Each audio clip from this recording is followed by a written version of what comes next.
see, the outside is done. We have the shape of your foot in there, and we have a left and a right shoe. People started wearing the wooden shoes in the 15th century. There were a few reasons, and the first had to do with in the early days you had a lot of families, big families with a lot of children. Shoes were expensive.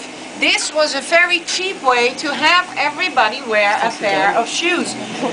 Also, the dirt was a big problem. It was around everywhere. In the streets, in the cities, at the country.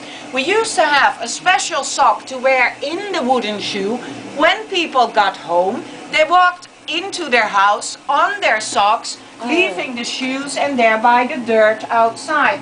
So there was more of a practical reason to wear the wooden shoes.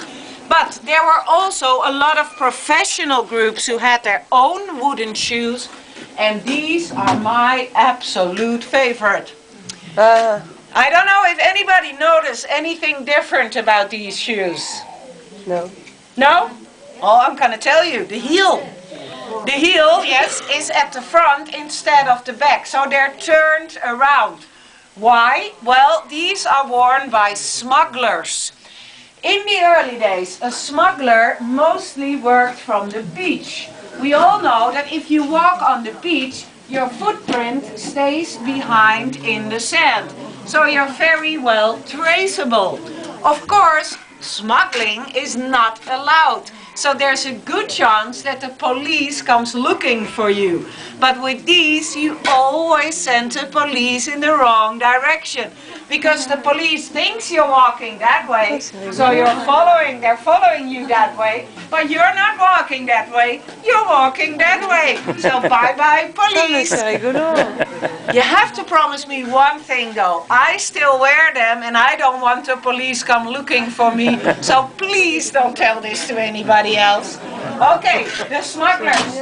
Then, the next three machines you see here cut out a part of the inside of the wooden shoe. And how do we measure a shoe size?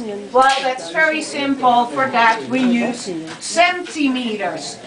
A certain amount of centimeters adds up to a certain shoe size. Again, the higher the number, the bigger the shoe is that the machine will make. I'm going to turn on the machines again. Please watch your eyes.